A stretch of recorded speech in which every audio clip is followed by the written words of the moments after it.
शिवोहम। वो हमारा जी शिव आपने है।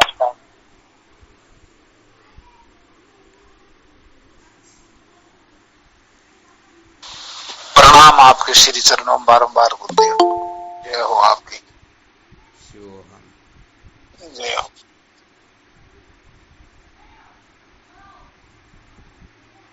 क्या विषय चल रहा था अपना? संसार को बनाए रखकर सत्य का साक्षात्कार नहीं किया जा सकता। बहुत बहुत और बात है। फिर उसमें कल था कि ब्रह्माकार वृत्ति ही अविद्या की निवृत्ति करती है। क्या बात है, बहुत बहुत धन्यवाद है। बस ये तो ब्रह्मास्त्र है, इसको सम्यक प्रकाश से काट लगा लेना चाहिए। ब्रह्माकार वर्ती के सिवाय विद्या निवृत्ति का कोई साधन होता ही नहीं, यही साक्षात साधन है।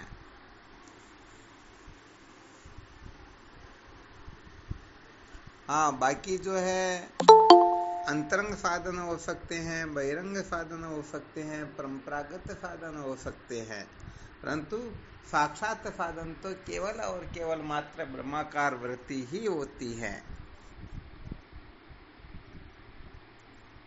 तो यहाँ पर समस्त साधकों को यह निश्चय कर लेना चाहिए, यदि समस्त दुखों को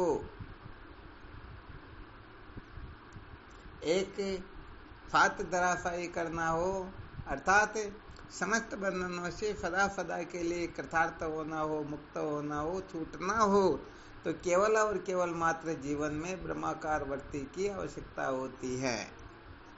किसकी आवश्यकता होती है? ब्रह्माकार वृत्ति की ही परम आवश्यकता होती है।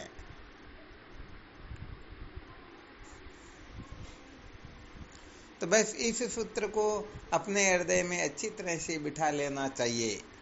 फिर ब्रह्माकार वृत्ति कैसे उदय होती है, बस उसी के लिए अपने को तत्पर रहना चाहिए। उसके लिए क्या ग्रहण करना होता है, क्या त्याग करना पड़ता है, ये सारा का सारा विधान फिर स्वतः ही समझ में आने लग जाता है।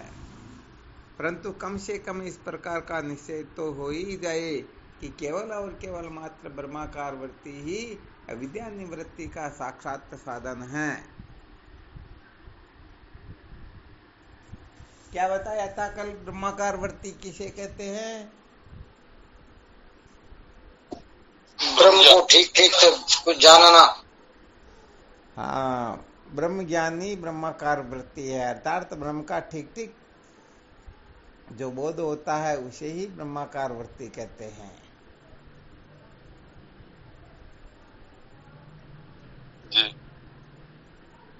समस्त विकल्पों का निषेध कर देना, समस्त वृत्तियों का निषेध कर देना, क्योंकि ये सारी की सारी वृत्तियां जो होती है ना, इसमें किसी न किसी प्रकार का तो आकार होता ही है। हाँ, भले आकार न हो, आकार का न होना भी आकार होता है। जैसे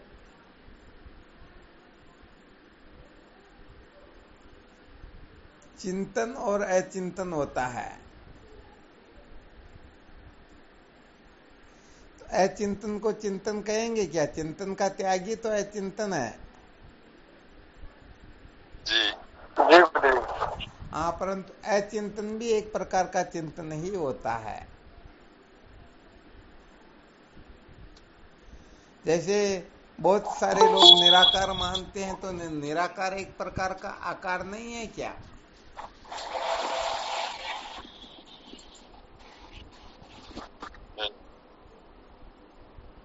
आवाज आ रही या नहीं आ रही?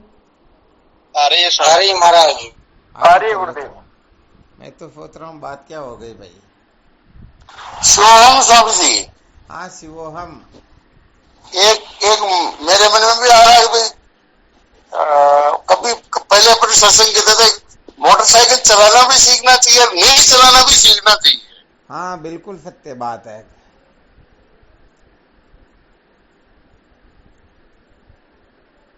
कहने का मतलब मोटरसाइकिल तो चला सकते हैं, परंतु तेज नहीं चला सकते, केवल धीरे ही चलाते हैं, अथवा धीरे नहीं चलाते, केवल तेज ही चलाते, तो गड़बड़ हो गई ना।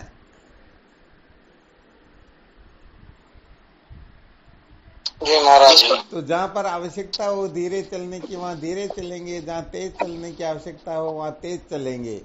यदि कोई धीरे चलाने में अटके हुए हैं या तेज का ही आग्रह रखते हैं तो बड़ा गड़बड़ घोटाला है ना। जी गुरुदेव। इसलिए निराकार भी एक प्रकार का आकार ही होता है। कोई साकार में आग्रह करते हैं, कोई निराकार में आग्रह करते हैं, परंतु दोनों ही एक ज्ञानी हैं। अर्थात इन्होंने साकार निराकार से विलक्षण जो अद्वितीय आत्म तत्व है उनका यथार्थ बोध ठीक ठीक हुआ नहीं। वरना कहा जाता न, निराकार साकार रूप धरे आयो कई कबारा, सपने वे मिट गयो रयो सार का सारा। अरे कितनी बार साकार आया और गया, कितनी ही बार निराकार आया और गया। बल्कि साकार निराकार दोनों को सिद्ध करने वाला जो अपना परमार्थ अद्वितीय आत्म तत्व जो है वह कहीं आता जाता है क्या? नहीं महाराज। हाँ, जैसे रेल आती है जाती है, पटरी ज्यों की त्यों रहती हैं, ऐसे ही आत्म तत्व जो है ये बड़ा विलक्षण होता है। इसलिए यदि कोई साकार में अटके हुए हैं तो भी अधूरे हैं और निराकार में अटके हुए हैं तो भी अधूरे हैं। यदि कोई मूर्ति पूजा का खंडन करता है तो वह भी अधूरा है, और वहीं अटका हुआ है तो वह भी अधूरा है। अरे भाई, खंडन करे इसका मतलब द्वैत नाम की कोई वस्तु है तभी तो खंडन कर रहे हैं ना। जब अद्वितीय आत्म तत्व का बोध हो गया तो कौन किसका खंडन करेगा? आत्म तत्व के सिवाय तो कोई वस्तु है ही नहीं ना। इसीलिए तो श्रुति माता संकेत करती हैं, यत्र ही द्वैत में भवति तदित्रम जिग्रति। जहाँ द्वैत जैसा होता है वहाँ अन्य अन्य को देखता है, अन्य अन्य को सुनता है, अन्य अन्य को सूंघता है, अन्य अन्य को चखता है, अन्य अन्य को स्पर्श करता है। परंतु जब सम्यक प्रकाश से द्वैत का निराकरण हो जाता है तो बताओ कौन किसको देखेगा, सुनेगा, चखेगा, स्पर्श करेगा? कुछ हो सकता है क्या? नहीं हो सकता। तो यहाँ पर कुल मिलाकर के जो अटक जाते हैं उसे ही एक ज्ञानी कहते हैं। पहले बहुत अच्छी तरह से ये रहस्य समझाया गया, किसी भी प्रकार का कोई आग्रह करके बैठा हुआ है तो समझना चाहिए वह ज्ञानी ही है। वो दो है नहीं महाराज जी, बोध जो सुकृति भजत राम निष्काम, सो मेरी आत्मा किसको करूं प्रणाम। बिल्कुल ठीक बात है। यहाँ पर सैद्धांतिक धरातल पर कहा जा रहा है, जिन महापुरुषों को तत्वबोध हुआ न, उनका ये निश्चय होता है। अच्छा, विचार करके देखो, जिनको ऐसा निश्चय हो गया और कह रहे मैं किसको प्रणाम करूं, और यदि वह मंदिर में जाए और वहां साष्टांग प्रणाम कर ले तो बताओ ये सिद्धांत गड़बड़ हो गया या नहीं हुआ? हुआ महाराज जी। हो गया ना। और कौन बोले?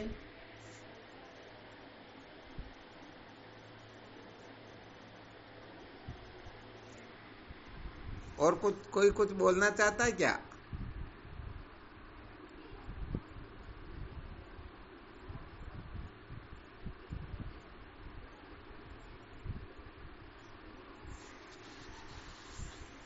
प्रणाम स्वामी जी। नहीं। अच्छा, कोई बोल रहा है कुछ? क्या बोलो।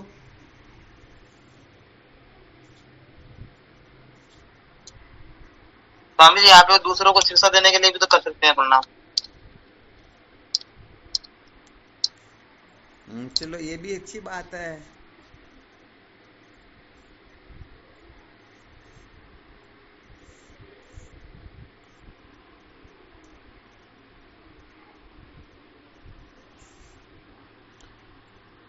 अच्छा, फिर यहाँ पर थोड़ा रामदेव माँ साहब विचार करके देखो, सो मेरो है आत्मा किसको करूं प्रणाम। ठीक है ना महाराज जी। अच्छा, वो मंदिर में जाके जैसे प्रणाम करता है तो प्रणाम न करना तो उनका स्वरूप हो गया, परंतु प्रणाम करना ये क्या हुआ? ये उनका स्वरूप नहीं है क्या?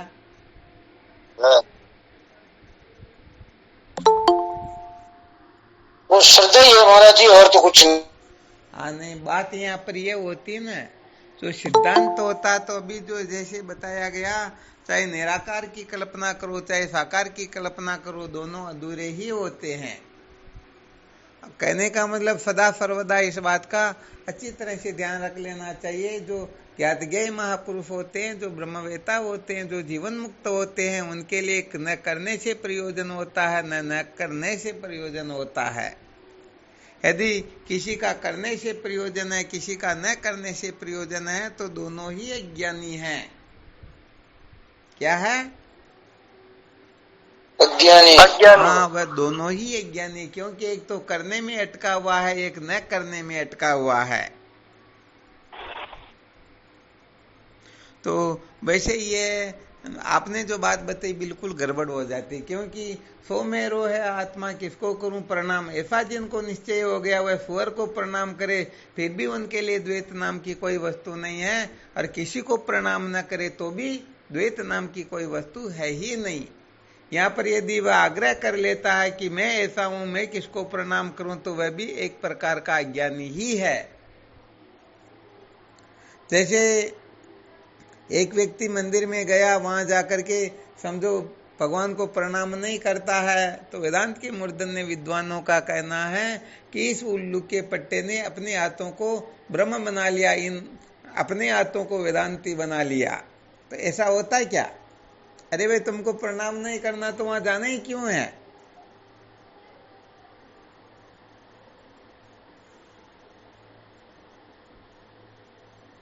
ठीक है ना? तो महाराज जी इस दुआ में फिर कहने का भाव क्या है?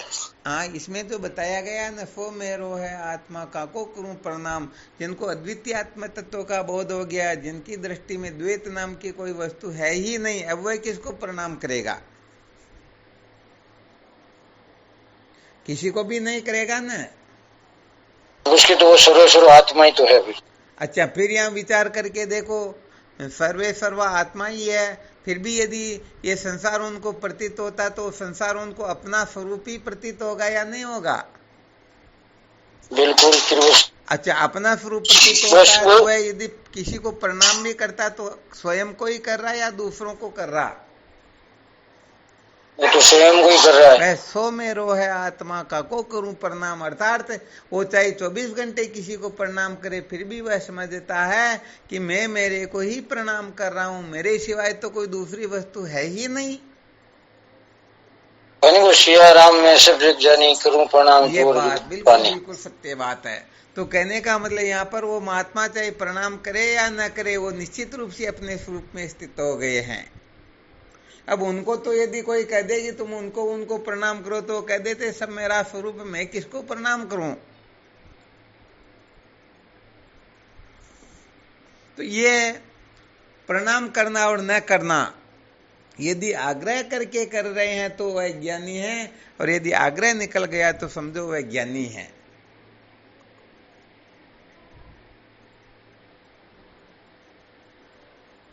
ठीक महाराज जी। हाँ, वैसे देखा जाए तो जो कट्टर वेदांती होते हैं ना, वो कट्टर वेदांती इस जगह पर इतने दृढ़ होते हैं कि सत्य बात हो किसी को प्रणाम करते ही नहीं, परंतु ध्यान रखना इस जगह पर वो प्रणाम करने का मतलब होता है स्वीकार करना। नमन किसको कहते? झुकने को कहते हैं ना। तो बताओ, वेदवादी के किसी सूत्र को टिकने देते हैं क्या? उनको स्वीकार करेंगे क्या? कदापि नहीं।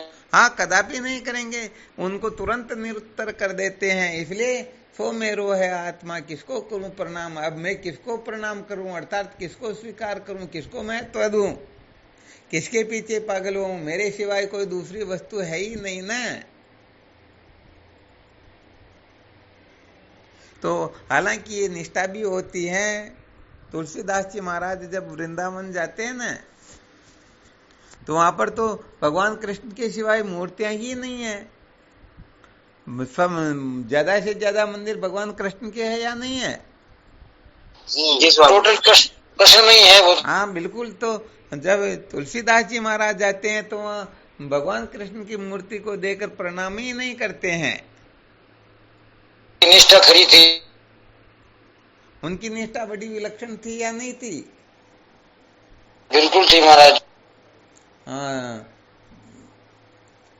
क्या कहूँ छवि आपकी भले बने हो नाथ, तुलसी मस्तक जबन में धनुष बाण लो हाथ। भगवान मेरा तो इष्ट केवल और केवल मात्र भगवान राम ही है। यदि आप उस रूप में प्रकट हो तो मैं आपको प्रणाम करूं, वरना मैं व्यभिचारी भक्ति करने वाला नहीं हूं। तो साफ कह दिया या नहीं कहा? बिल्कुल साहब, एकदम स्पष्ट। तो ज्ञानी कमजोर होते क्या उनसे भी? कदापि। हाँ, तो फिर कहने का मतलब भगवान कृष्ण को भी कहते हैं ना, कित मुरली कित चंद्रिका कित गोपियन को साथ, अपने जन के कारणे कृष्ण भये रघुनाथ।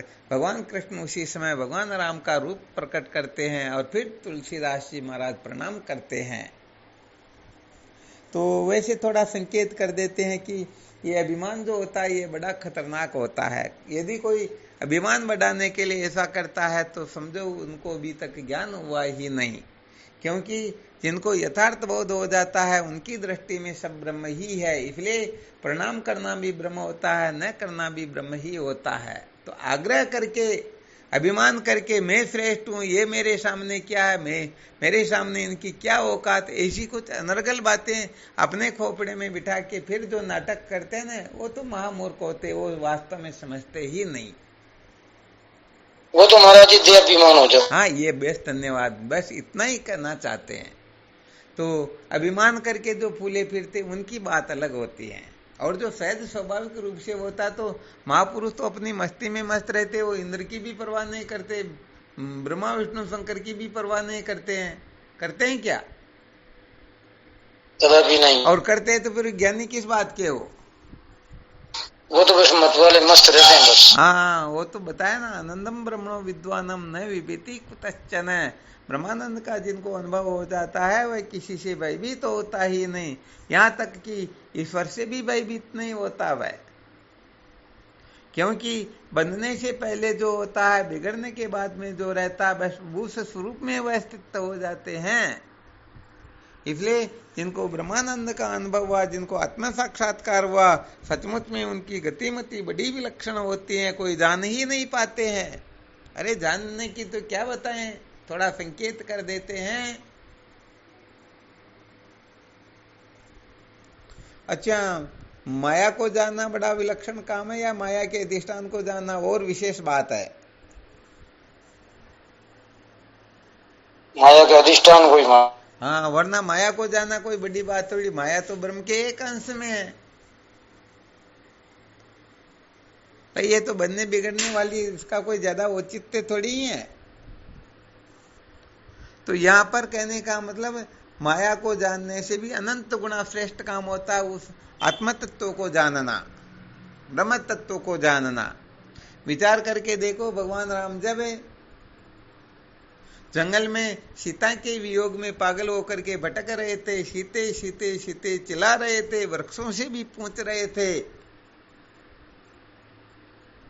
उस समय भगवान शंकर और माता पार्वती वहां होकर के निकलते तो भगवान शंकर उनको साष्टांग प्रणाम करते हैं, और वो उमा माता जो है वो अभिमान के कारण, अरे ऐसे रोने वाले एक को भी भगवान हो सकते हैं क्या? तो विचार करके देखो, भगवान राम को कहने का मतलब इस रूप में भी नहीं पहचान सके, तो बताओ यथार्थ रूप में समझना हो तो बड़ी खतरनाक बात हो जाएगी या नहीं होगी? बिल्कुल हो जाएगी महाराज जी। तो कहने का मतलब उमा जो है भगवान को पहचान नहीं पाती और देख लेती, अरे ऐसे रोने धोने वाले जो वृक्षों को पूछ रहे, ऐसे बावड़े भी कहीं पूर्ण पुरुष हो सकते हैं, कभी परमात्मा हो सकते हैं क्या? इसलिए कहने का मतलब जीवन मुक्त महात्माओं का स्वरूप समझना तो बड़ा विलक्षण होता है।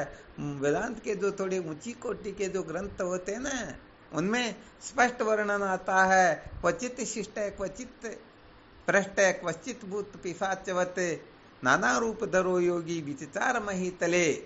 परंतु ये रहस्य समझना हर किसी के वश की बात नहीं होती है। ये तो सचमुच में जो उत्तम जिज्ञासु होते हैं ना, जो केवल और केवल मात्र ब्रह्माकार वर्ती को ही महत्व देते हैं, वही कुछ अंशों में इसका साक्षात्कार कर पाते हैं, समझ पाते हैं।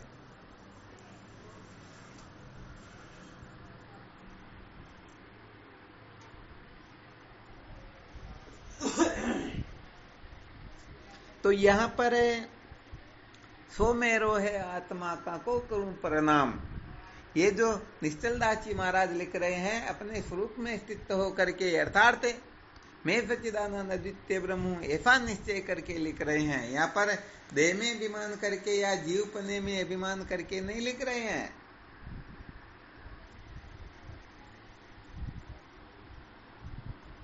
और वैसे देखा जाए तो पूर्व पक्ष ने जब खंडन कर दिया बहुत सारे सूत्रों का और अंत में कह दिया कि तुम्हारे जो पंथ संप्रदाय के हैं वो राम नाम की धुनी सदा लगाते रहते हैं, तो कम से कम तुमको उनकी मर्यादा का पालन करते हुए कम से कम मंगलाचरण किया तो भगवान राम का करना चाहिए। उसका उत्तर देने के लिए, उनका खंडन करने के लिए उन्होंने लिख दिया, बोध चाहिए जाको सुकृति भजत राम निष्काम, सो मेरो है आत्मा का को करूं प्रणाम। अरे वो तो मेरा ही स्वरूप है, मैं मेरे को क्या प्रणाम करूं? अपने आप को कोई प्रणाम करता है क्या? नहीं करता। नहीं करता। और यदि कर ले तो कोई नुकसान हो जाता? हाँ, नहीं होता। तो यहाँ अपने को प्रत्येक पक्ष को अच्छी तरह से समझते हुए फिर आगे बढ़ना है, कहीं अटकना नहीं है। जो सूत्र जिस जगह पर जिस प्रकार से समझाया जाता है, बताया जाता है, उसी प्रकार से अपने को ग्रहण करना है। न तो कम अर्थ ग्रहण करना है, न अधिक अर्थ ग्रहण करना है। कम करेंगे तो भी गड़बड़ हो जाएगी, अधिक करेंगे तो भी गड़बड़ हो जाएगी।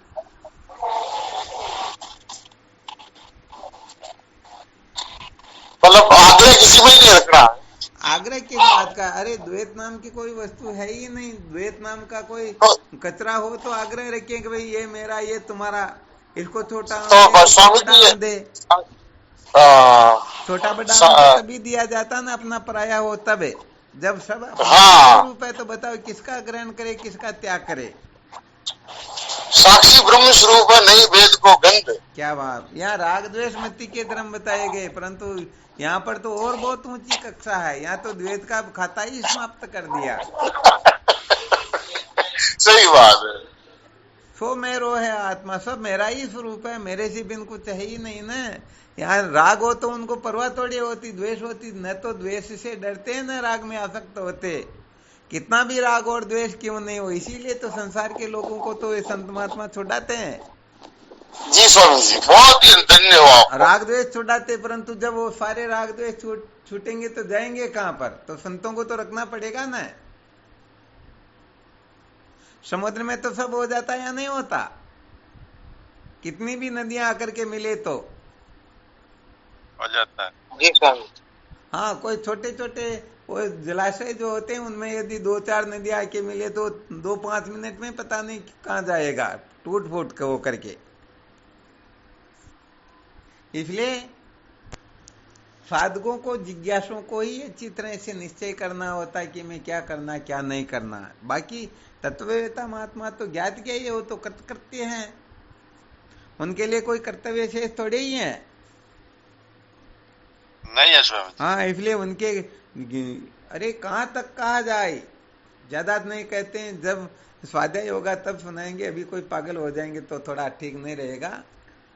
नहीं सुनो स्वामी। हाँ, ऐसे थोड़ी। तो कुल मिलाकर के जो संत शास्त्र संकेत करते हैं ना, बड़े विलक्षण होते हैं। हम क्या करते हैं कि छोटी छोटी जगह पर अटक जाते हैं। तो अटकते हैं, इसका मतलब क्या? हम एक देह में ही तो स्थित हैं। एक देह को ही तो मैं मेरा समझ करके बैठे हुए हैं। एक देह में हमारी सत्यत्व, प्रियत्व, रमणीयत्व बुद्धि बैठी हुई है।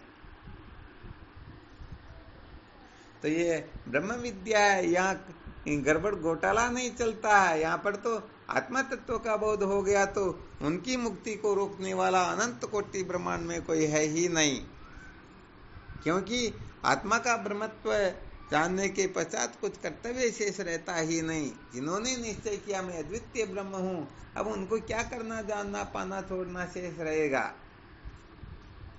कुछ रह सकता है क्या? नहीं रह सकता महाराज जी, वो तो अंतिम सीढ़ी है। हाँ, अंतिम सीढ़ी है। तो भाई यहाँ पर तो कहने का मतलब ये थोड़ा बहुत राग द्वेष होता, वही पता नहीं क्या कर लेते क्या नहीं कर लेते। यहाँ पर तो जब तत्व का साक्षात्कार हो गया तो इस सृष्टि में जितना राग द्वेष है वह ब्रह्मवेत्ता के अकेले में इतना राग द्वेष हो जाए, फिर भी उनकी मुक्ति में बाधा डालने की सामर्थ्य किसी में है ही नहीं।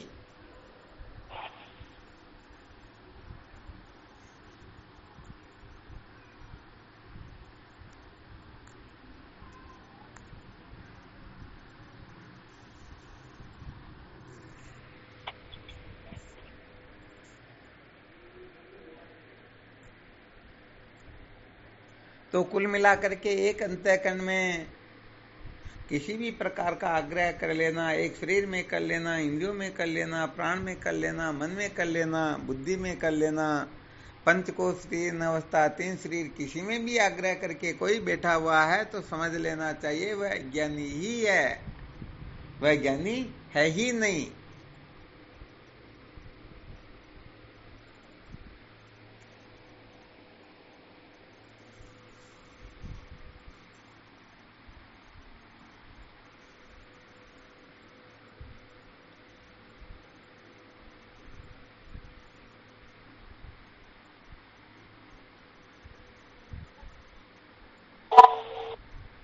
हाँ, किसी को कोई शंका हो तो बोल सकते हो।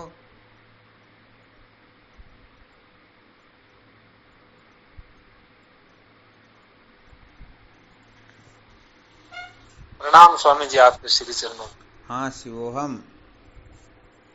स्वामी जी शंका तो किस बात की है?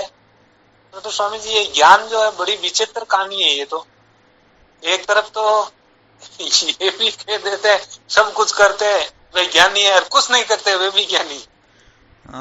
क्या होता है कि जब बहुत सारी ठोकरें खा लेते हैं ना तभी सम्यक बोध होता, वरना सत्य बात इसीलिए तो कभी कभी कह देते हैं किताबें पढ़ करके जो ज्ञानी होते हैं वो तो केवल फुनी फुनाई बातें कर लेते हैं, परंतु जब खुद में बीतती ना, जब कभी भूखे रहना होता, कभी कहने का मतलब अपमानित होना पड़ता, कहीं ठोकरें लगती, कहीं जूते चप्पल लगते हैं, कहीं क्या होता, धक्के मुक्की लगते, पता नहीं कितना कितना झगड़ा झमेला होता, तब जाकर के संसार की असलियत कुछ कुछ अंशों में समझ में आने लगती है।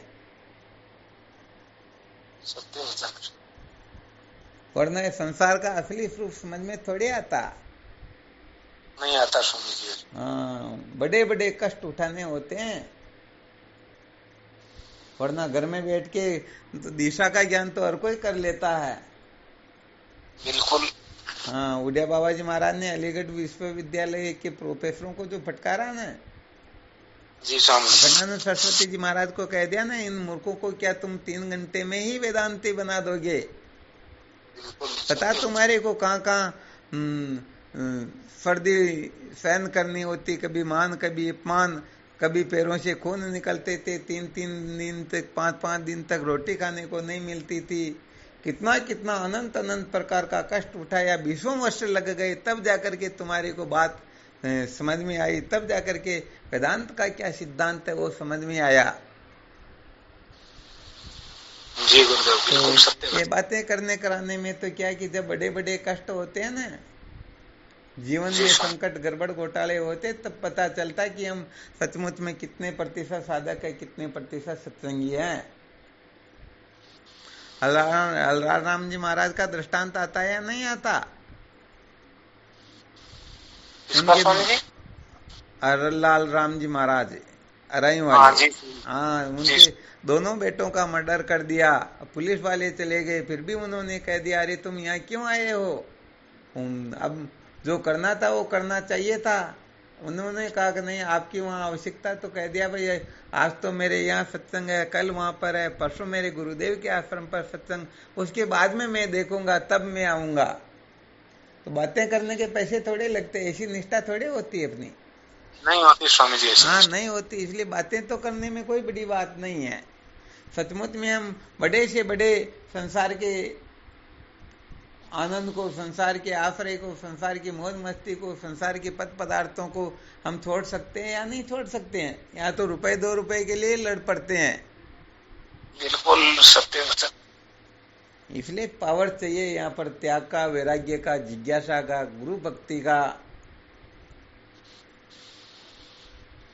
इसमें महाराज ये कह देना है कि कंचन तजना सहज है, सहज त्रिया का ने, मान बढ़ाई ईर्ष्या दुर्लभ तजना ये। क्या बात है, कंचन तजना सहज है, सहज त्रिया का ने, मान बढ़ाई ईर्ष्या दुर्लभ तजना ये।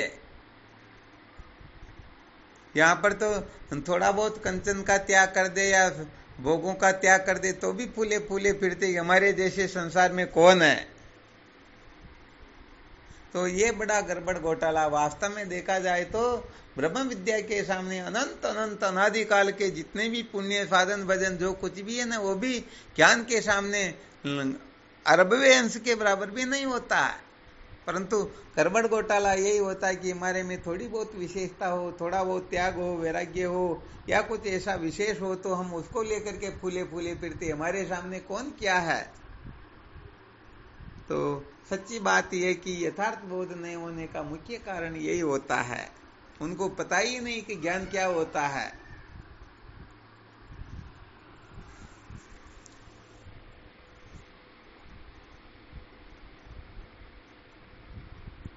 तो जो छोटी छोटी बातों में उलझे रहते, सचमुच में उनको बहुत बड़ा महामंत्र नहीं मिलता। इसके लिए तो सबकी बलि देनी होती है।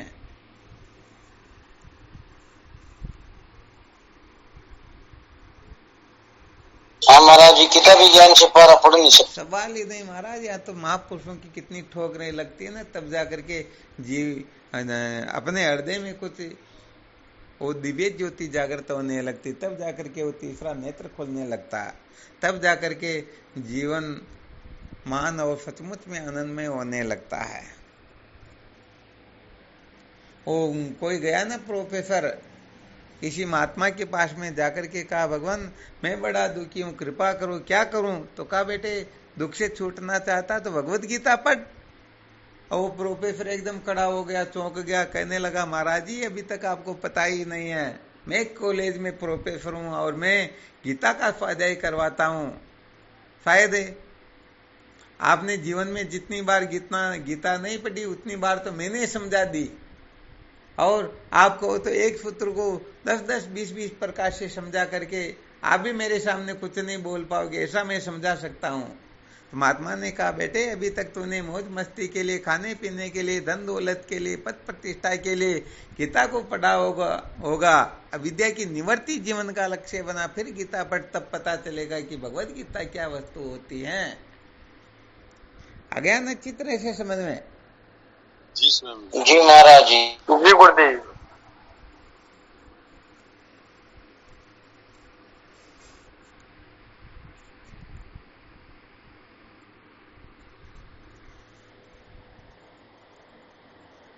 तो सच्ची बात ये होती है कि हमारी जितनी भी जानकारियां होती हैं ये 2 कौड़ी की भी नहीं होती हैं, चाहे 7वें आसमान की बातें करते रहो, परंतु सचमुच में जब तक श्रुति माता को परम प्रमाण समझ करके श्रोत्रिय ब्रह्मनिष्ठ गुरुदेव के सानिध्य में तन मन तन वचन से थोड़ा बहुत समर्पित होकर के, थोड़ी बहुत सेवा करके, अपन तो कुल मिला करके जो मिलता लेते रहते हैं, उसके बदले में क्या देना होता है उसकी परवाह भी नहीं होती। थोड़ा बहुत त्याग होना चाहिए, वैराग्य होना चाहिए, जिज्ञासा होनी चाहिए, परंतु कौन परवाह करता। तो कुल मिला करके 2 नंबर की विद्या काम नहीं देती, काम 1 नंबर की विद्या ही देगी। और ये सचमुच में विवेकादि साधनों से संपन्न होकर जब श्रोत्रिय ब्रह्मनिष्ठ महात्माओं के सानिध्य में बैठ के ब्रह्म विचार करेंगे, तब जाकर के बात कुछ और होगी, तभी तो 1 नंबर की बनेगी, वरना 2 नंबर की तो चोरी तो कर रहे हैं हम।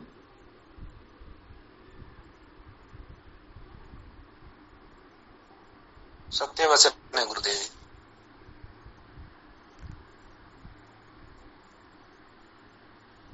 2 नंबर का माल कभी पकड़ा जा सकता है, कभी भी पकड़ा जा सकता, बिल्कुल सत्य बात है। हाँ, फिर भी चलो आप लोगों को धन्यवाद, सत्संग में जुड़ रहे हो, सुन रहे हो, परंतु फिर भी विशेष बात वास्तव में यही है। धन्यवाद महाराज जी आपको है जो हमें आप अपना प्रवचन अमूल्य समय निकाल के दे रहे हो।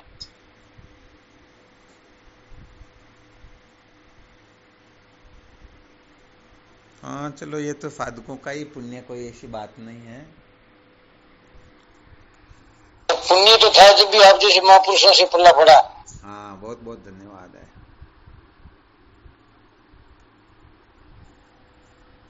कुल मिलाकर के साधक जो है संसार के छूटने से बहुत ज्यादा डरते हैं।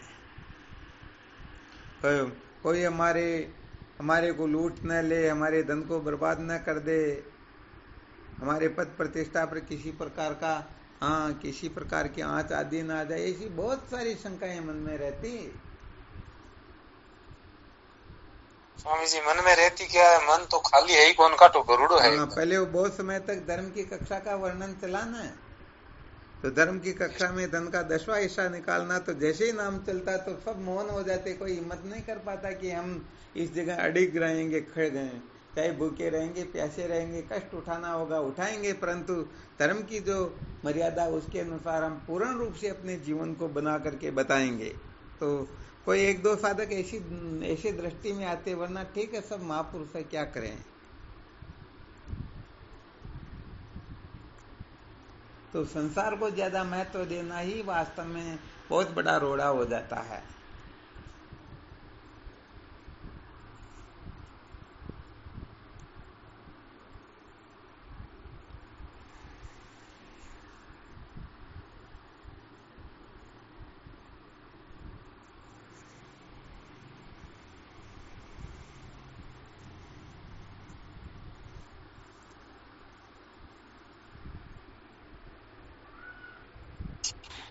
शिवोहम स्वामी जी।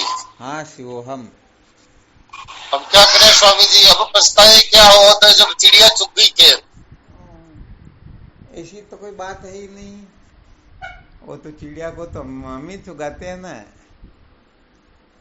क्या होता है कि हम अपनी बुद्धि पर इतना भरोसा करते हैं कि संत महापुरुषों की बुद्धि को कचरा ही समझ लेते हैं।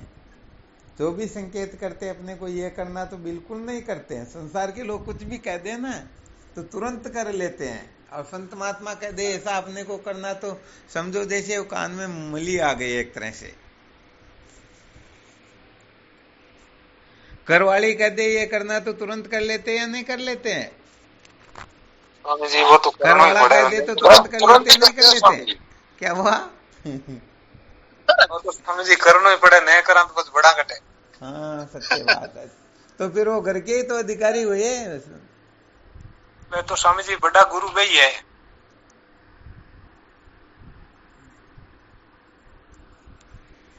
महाराज जी कहो जी, यानी कि सच हमेशा कड़वा ही होता है। सच बहुत कड़वा होता है, बिल्कुल सत्य बात है।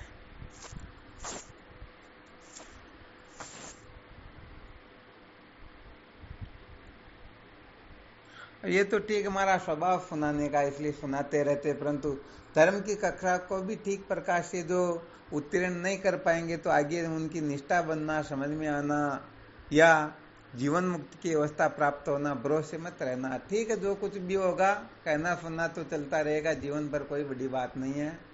हम जिस समय कह रहे होंगे मैं ब्रह्म हूँ, उसी समय भी अनेक प्रकार की तकलीफें अपने गले को महसूस रही होती है, अनेक प्रकार के दुख अपने चारों ओर लगे रहते हैं। इसलिए सबसे पहले धर्म की कक्षा को उत्तीर्ण करना होता है।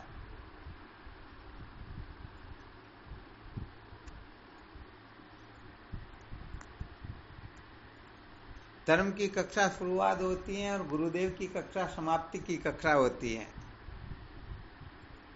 आ गया समझ में? जी महाराज। हाँ, धर्म की कक्षा में 10% संसार को छुड़ाया जाता है, गुरुदेव की कक्षा में 100% ही छूट जाता है। तो 10% का अभ्यास करेंगे तभी तो 100% छोड़ पाएंगे, वरना संसार छूटता महाराज, कितनी ठोकरें लगे फिर भी संसार नहीं छूटेगा। महाराज संसार तो छूट जाए तो सब कुछ बात कहने की क्या, फिर तो कुछ रहता ही नहीं है बस। हाँ बिल्कुल सत्य बात है।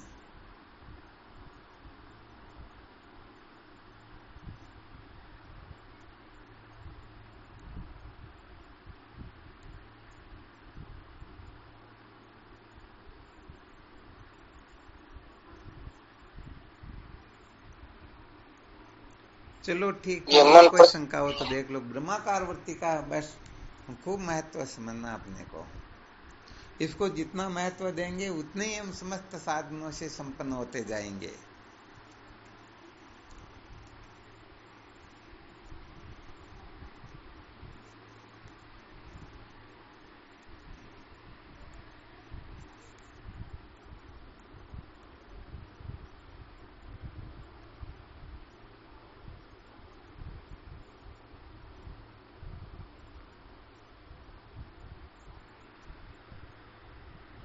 ठीक, फिर करो साधन भजन है ना। शिवोहम। शिव महाराज जी श्री गुरु चरणों में साष्टांग प्रणाम। शिवोहम। स्वामी जी के चरणों में साष्टांग प्रणाम। हाँ, शिवोहम। स्वामी जी के चरणों में साष्टांग प्रणाम। शिवोहम। गुरु जी के श्री चरणों में कोटि कोटि प्रणाम। शिवोहम। हाँ, शिवोहम। शिवोम गुरुदेव शिवोम चरण स्पर्श। शिवोहम। शिवोहम। नारायण हरि गुरु ओम। जी भगवान के श्री चरणों में प्रणाम। शिवोहम। शिवोहम।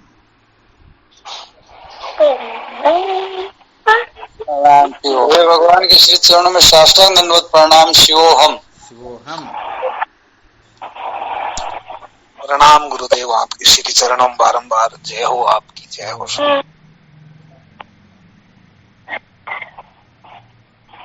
प्रणाम स्वामी जी आपके श्री चरणों। शिवोहम। प्रणाम गुरुदेव। शिवोहम। शिवोहम। शिवोहम। प्रणाम गुरुदेव, आपके श्री चरणों में कोटि कोटि प्रणाम। शिवोहम। शिवोहम। शिवोहम। नारायण हरि ओम। प्रणाम गुरुदेव। शिवोहम। शिवोहम।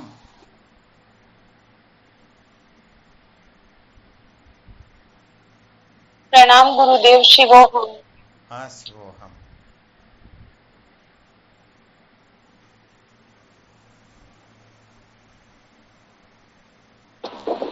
प्रणाम गुरु जी आपके श्री चरणों में। हाँ, शिवोहम।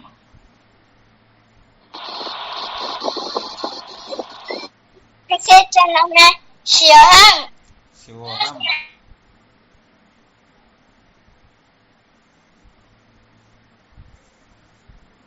प्रणाम स्वामी जी। शिवोहम। शिवोहम। स्वामी जी अभी का सत्संग ग्रुप में भेजना। स्वामी क्या हुआ? ये अभी का सत्संग भेजना ग्रुप में। चलो देखते हैं।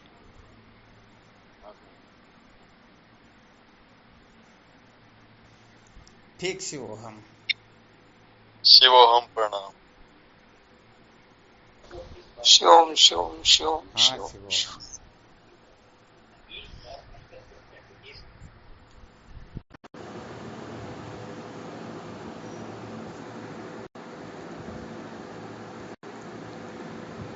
ठीक, शिवोहम।